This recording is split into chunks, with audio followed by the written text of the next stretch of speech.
പാലക്കാട് ജില്ലയിൽ കൊല്ലങ്കോടുള്ള താമരപ്പാടം. വളരെ പ്രശസ്തമായ ഈ സ്ഥലം തേടി ഒരുപാട് ടൂറിസ്റ്റുകൾ ഇവിടെ വരാറുണ്ട്. സോഷ്യൽ മീഡിയയിലെല്ലാം നിറഞ്ഞു നിൽക്കുകയാണ് ഈ സ്ഥലത്തിൻ്റെ ഫോട്ടോസും വീഡിയോസുമെല്ലാം. അങ്ങനെയുള്ള ഫോട്ടോസും വീഡിയോസുമെല്ലാം കണ്ട് ഈ സ്ഥലം കാണുന്നതിന് മുൻപ് തന്നെ ഈ സ്ഥലത്തെക്കുറിച്ചുള്ള പൂർണ്ണചിത്രം മനസ്സിൽ പതിഞ്ഞിട്ടുണ്ട്. മനോഹരമായൊരു ഓലമേഞ്ഞ കള്ളുഷാപ്പ്.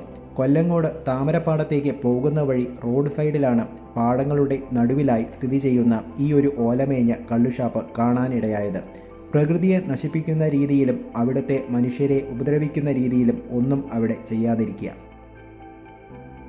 പഴമയുടെ പ്രതീകമായ കുറേ കാഴ്ചകൾ ഈ വഴിയിൽ ഒളിഞ്ഞുകിടപ്പുണ്ട്. പഴയ കളങ്ങളും കൃഷിയിടങ്ങളും നാലുകെട്ടുകളും കേരളത്തനിമയാർന്ന ചായക്കടകളും ഈ വഴിയിലൂടെ സഞ്ചരിച്ചാൽ കാണാൻ കഴിയും. പച്ചപ്പരവതാനി വിരിച്ച നെൽപ്പാടങ്ങൾക്കിടയിലായി ഒരു കൊച്ചുവീടും അതിന് പിറകിലായി നെല്ലിയാമ്പതി മലനിരകളും. ഈ ഒരു കാഴ്ച കാണാൻ ആഗ്രഹിച്ച് നേരിട്ട് ഇവിടെ വന്നപ്പോൾ നെൽപ്പാടങ്ങളുടെ പച്ചപ്പില്ല. ഞാറ് നട്ടുകൊണ്ടിരിക്കുന്ന സമയം. പാടങ്ങളിലെല്ലാം വെള്ളം നിറഞ്ഞിരിക്കുകയാണ്. ഈ കാഴ്ചകൾക്കും ഒരു പ്രത്യേക ഭംഗിയുണ്ടേലും മനസ്സിലാഗ്രഹിച്ച പച്ചപ്പരവതാനി വിരിച്ച രീതിയിലുള്ള നെൽപ്പാടങ്ങളുടെ കാഴ്ച കാണാൻ കഴിയാത്തതിൻ്റെ ചെറിയൊരു നിരാശയുണ്ട്. ആരാണ് ആഗ്രഹിക്കാത്തത്? ഇവിടെ ഈ മരത്തണലിൽ കൂട്ടുകാരുമൊത്ത് കഥയും പറഞ്ഞിരുന്ന നെൽപ്പാടങ്ങൾക്കിടയിലുള്ള വഴിയിലൂടെ കാറ്റും കൊണ്ട് നടക്കാൻ ഇഷ്ടപ്പെടുന്നവരാണ് നമ്മളിൽ പലരും. ഈ സ്ഥലത്തിൻ്റെ ഭംഗി ശരിക്കും ആസ്വദിക്കണമെങ്കിൽ നെൽപ്പാടങ്ങളിൽ പച്ചപ്പ് വേണം. വേനൽക്കാലം തുടങ്ങുന്ന ഒരു സമയമാണിത്. നല്ല വെയിലുണ്ട്, എന്നാൽ ഇവിടെ നല്ല കാറ്റും വീശുന്നുണ്ട്. കരിമ്പനകളെ തഴുകി വരുന്ന കാറ്റ്. കുറച്ച് തിരക്ക് പ്രതീക്ഷിച്ചാണ് ഞാനിവിടെ വന്നത്. പക്ഷേ ഇവിടെ ഒരു ടൂറിസ്റ്റുകളും ഇല്ല.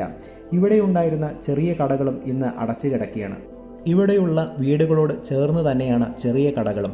കടകൾ അടച്ചിരിക്കുകയാണെങ്കിലും അത്യാവശ്യം കുടിക്കാൻ വേണ്ട വെള്ളവും സർബത്തും നാരങ്ങ സോഡയുമെല്ലാം ആ വീടുകളിൽ ചെന്ന് ചോദിച്ചാൽ മതി.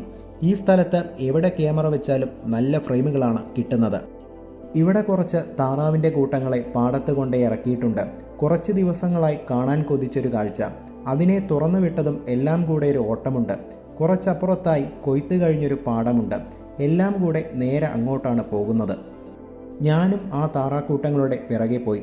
എന്തായാലും കുറച്ച് സമയം ഇതൊക്കെ കണ്ടിട്ടേ ഇവിടുന്ന് പോകുന്നുള്ളൂ. ഭയങ്കര സന്തോഷത്തോടുകൂടി വെള്ളത്തിലേക്ക് ചാടാനുള്ള പോക്കാണത്. വൈകുന്നേരം വരെ എല്ലാത്തിനെയും തുറന്നുവിടും എന്നാണ് അറിയാൻ കഴിഞ്ഞത്. എല്ലാ താറാക്കളും നീന്തി തിമർത്ത് അതിനുള്ള ആഹാരങ്ങളും തേടിക്കൊണ്ടിരിക്കുകയാണ്. ഇതിലുള്ള കുറച്ചെണ്ണം വേറെ വഴിക്ക് പോയെങ്കിലും അവിടെയുള്ള ആ ചേട്ടൻ അതിനെയെല്ലാം പോയി പിടിച്ച് ഇവിടേക്ക് തന്നെ കൊണ്ടുവന്നു. എല്ലാ കൂട്ടത്തിലും കാണുമല്ലോ തോന്നിയ വഴിക്ക് പോകുന്ന കുറച്ചാളുകൾ. നമ്മുടെ നാട്ടിൻപുറങ്ങളിലെല്ലാം കാണാൻ കഴിയുന്ന സ്ഥിരം കാഴ്ചകളാണിതെല്ലാം. നല്ല കാറ്റാണിവിടെ. ചൂടുകാറ്റാണേലും ഇതിനൊരു പ്രത്യേക സുഖമുണ്ട്. ഇടയ്ക്കിടെ ഓരോ കാർ ഇതുവഴി പോകുന്നുണ്ട്. എല്ലാ ടൂറിസ്റ്റുകളാണ്. നല്ല വെയിലുണ്ടെങ്കിലും അതിപ്പോൾ പ്രശ്നമായി തോന്നുന്നില്ല. നടന്ന് താമരപ്പാടത്തിൻ്റെ അറ്റത്തുള്ള ആ വീടിനടുത്തെത്താറായിട്ടുണ്ട്.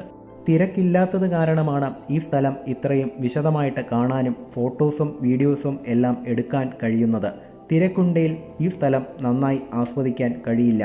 ചില ആളുകളാവട്ടെ നേരെ ആ വീടിന് മുന്നിൽ കൊണ്ടുപോയി കാറും ബൈക്കും എല്ലാം പാർക്ക് ചെയ്യും. അതോടുകൂടി ആ സ്ഥലത്തിൻ്റെ ഭംഗിയും പോയി. ശരിക്കും ഈ വീട് ഒരു സ്വർഗം തന്നെയാണ്. നെൽപ്പാടങ്ങളോട് ചേർന്ന് മലനിരകളുടെ താഴ്വാരത്ത് സ്ഥിതി ചെയ്യുന്ന ഒരു വീട്. ചില കാഴ്ചകൾ ശ്രദ്ധിച്ചു നിന്നാൽ നമ്മൾ സ്വയം മറന്നുപോകും. ഇതും അങ്ങനെ തന്നെ. നഷ്ടപ്പെട്ട കുറേ പഴയകാല ഓർമ്മകളെല്ലാം തിരിച്ചു കിട്ടിയ പോലുണ്ട്. നാട്ടിൻപുറങ്ങളിലെല്ലാം ഇത് സ്ഥിരം കാഴ്ചയാണ്. പഴമയെ സ്നേഹിക്കുന്ന ആളുകൾക്ക് ഒരുപാട് കാര്യങ്ങൾ ഇവിടെ കാണാനുണ്ട്.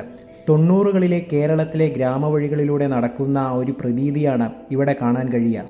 പാടം, നാട്ടിൻപുറം, പഴയകാലത്തെ ജീവിത രീതികൾ ഇതെല്ലാം ഇഷ്ടപ്പെടുന്ന ആളുകൾക്ക് പറ്റിയൊരു സ്ഥലമാണ് കൊല്ലങ്കോടുള്ള താമരപ്പാടം.